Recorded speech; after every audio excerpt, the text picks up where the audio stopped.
योगी का बंगाल हुंकार, टीएमसी पर सीधा वार, दंगाइयों को चेतावनी, बंगाल में बदलाव की बात। नमस्कार, आप देख रहे हैं योगी अनकट। आज योगी अनकट के इस एपिसोड में मैं आपको बताऊंगी मुख्यमंत्री योगी आदित्यनाथ के बंगाल चुनाव प्रचार और उनके तीखे राजनीतिक हमलों के बारे में। पश्चिम बंगाल के चुनावी रण में उतरते ही सीएम योगी ने टीएमसी सरकार पर जमकर निशाना साधा और कानून व्यवस्था, किसानों की बदहाली, साथ ही गुंडागर्दी को बड़ा मुद्दा बना दिया। बांकुरा की सभा में योगी आदित्यनाथ ने कहा कि बंगाल में किसान कर्ज लेने को मजबूर है, अराजकता फैली हुई है और जनता बदलाव चाहती है। तो वहीं दूसरी ओर लखीमपुर खीरी में एक कार्यक्रम के दौरान मुख्यमंत्री योगी आदित्यनाथ ने बांग्लादेश में हिंदुओं, सिखों और बौद्धों पर हो रहे अत्याचार का मुद्दा उठाया। उन्होंने कहा कि जब वहां अल्पसंख्यक समाज प्रताड़ित होता है तो उनकी उम्मीद और विश्वास भारत की ओर होता है। भारत हमेशा पीड़ितों के साथ खड़ा है और उन्हें न्याय दिलाने का काम जरूर करेगा। सीएम योगी ने अपने उत्तर प्रदेश मॉडल का भी जिक्र करते हुए कहा कि जहां बीजेपी की सरकार होती है वहां दंगाइयों का इलाज किया जाता है। उन्होंने याद दिलाया कि एक समय उत्तर प्रदेश में हर त्योहार पर दंगे होते थे, लेकिन आज प्रदेश शांत और सुरक्षित है। तो चलिए योगी अनकट में बिना किसी काट छाट के जरा विस्तार से जानते हैं आखिर बंगाल से लेकर यूपी तक क्या कुछ चल रहा है।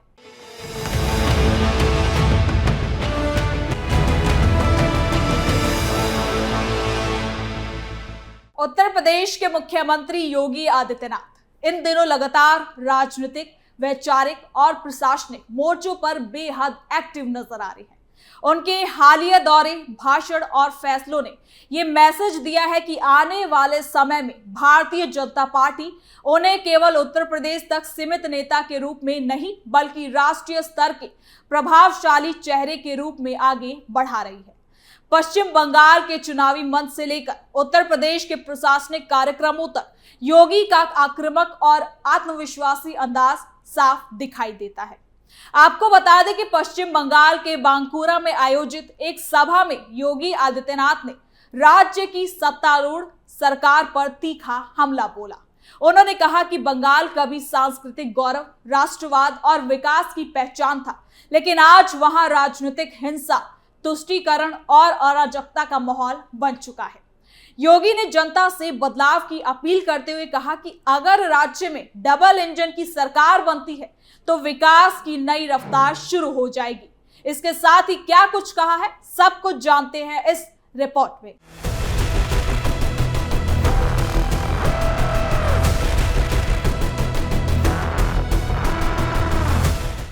हिंदुओं पर उठाई आवाज, यूपी मॉडल का जिक्र, चुनाव में गरमाई सियासत। सीएम योगी ने अपने भाषण में बांग्लादेश में हिंदू समाज पर कथित अत्याचार का मुद्दा भी उठाया। योगी ने कहा कि जब पड़ोसी देश में हिंदू परिवारों पर हमले होते हैं तब बंगाल सरकार और वहां के नेता चुप रहते हैं। उन्होंने सवाल उठाया कि मानवाधिकार की बात करने वाले लोग इस मुद्दे पर आवाज क्यों नहीं उठाते।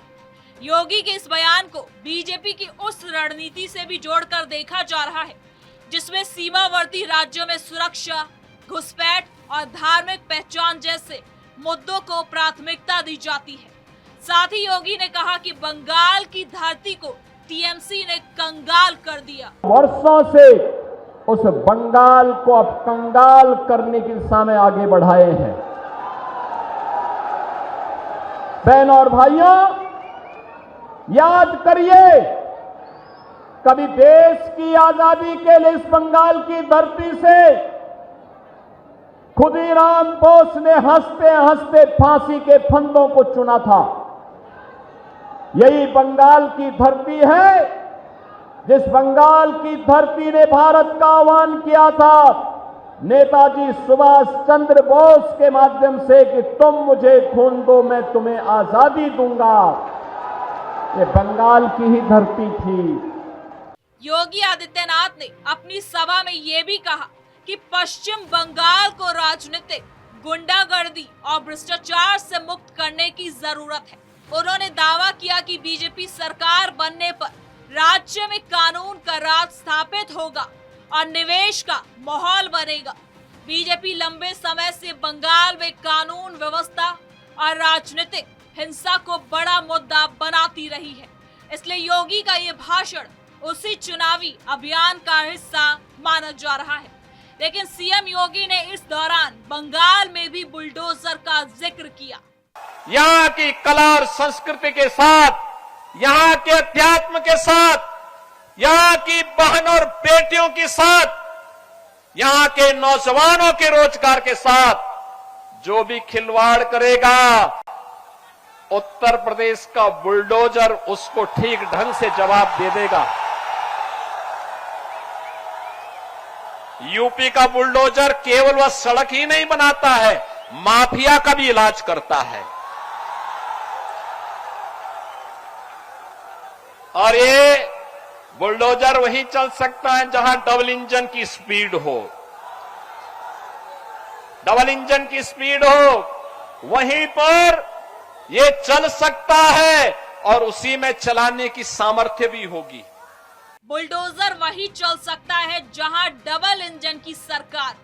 लेकिन इस बीच सीएम योगी ने यह भी कहा कि बंगाल की डेमोग्राफी को चेंज किया जा रहा है, हिंदुओं को पूरी तरह से खत्म करने की साजिश रची जा रही है। आज बंगाल की डेमोग्राफी को चेंज किया जा रहा है। किस प्रकार की स्थितियां बंगाल में पैदा की जा रही है। मालदा, मुर्शिदाबाद, दिनाजपुर, नादिया, बीरभूम, हावड़ा जैसे कई ऐसे जनपद हैं जहां हिंदू शून्य करने का षड्यंत्र हो रहा है। हिंदुओं को पूरी तरह समाप्त करने की साजिश हो रही है और वहां पर बार बार हमले होते हैं। हम दुर्गा पूजा नहीं कर सकते, वहां पर कोई पर्व और त्योहार के पहले कर्फ्यू लग जाता है। यहां की सरकार को, टीएमसी सरकार, रामनवमी के अवसर पर निकलने वाली शोभा यात्राओं को रोकने का काम करती है। आज बंगाल की डेमोग्राफी को चेंज किया जा रहा है, तो वहीं दूसरी ओर उत्तर प्रदेश लौटकर योगी आदित्यनाथ ने अपनी सरकार की सबसे बड़ी उपलब्धि कानून व्यवस्था को बताया। एक कार्यक्रम में उन्होंने कहा कि प्रदेश पहले उत्तर प्रदेश दंगों, कर्फ्यू, माफिया और अपराध के लिए बदनाम था, लेकिन आज उत्तर प्रदेश की तस्वीर पूरी तरह से बदल चुकी है। उन्होंने दावा किया कि अब प्रदेश में ना दंगे होते हैं, ना कर्फ्यू लगता है और अपराधियों के खिलाफ लगातार सख्त कार्रवाई जारी रहती है। मुख्यमंत्री ने यह भी कहा कि जो माफिया कभी प्रदेश की व्यवस्था पर हावी थे, वो अब खत्म हो चुके हैं या कानून के सामने झुक चुके हैं। उनके इस बयान को बीजेपी के उस राजनीतिक नैरेटिव से भी जोड़कर देखा जा रहा है जिसमें 2017 के बाद प्रदेश में कानून व्यवस्था में सुधार को सबसे बड़ी उपलब्धि बताया जाता है। इसी दिशा में लखीमपुर खीरी से एक और खास संदेश भी सामने आया, जहां योगी आदित्यनाथ ने बांग्लादेश में विस्थापित होकर भारत आए 331 हिंदू परिवारों को जमीन के पट्टे बांटे। इन परिवारों को लंबे समय से वैलिड ऑनरशिप राइट का इंतजार था। सरकार ने उन्हें जमीन का मालिकाना हक देकर सामाजिक सुरक्षा और सम्मान का संदेश देने की कोशिश की। इस कार्यक्रम में मुख्यमंत्री ने कहा कि जिन लोगों ने अत्याचार और उत्पीड़न झेला, उन्हें भारत में सम्मान पूर्वक जीवन देने की जिम्मेदारी सरकार की है। उन्होंने कहा कि दशकों से लंबित मामलों को अब प्राथमिकता के साथ निपटाया जाएगा। ये केवल जमीन का एक पट्टा नहीं, बल्कि सम्मान और अधिकार का दस्तावेज है।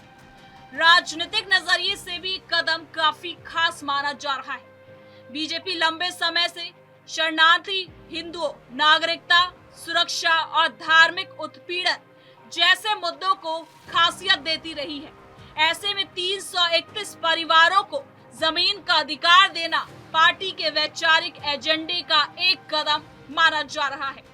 इससे सरकार ने ये भी संदेश देने की कोशिश की है कि वो केवल घोषणाएं नहीं, बल्कि जमीन पर फैसले भी लागू करती है। आपको बता दें कि कार्यक्रम में योगी आदित्यनाथ ने पाकिस्तान पर तीखा बयान दिया।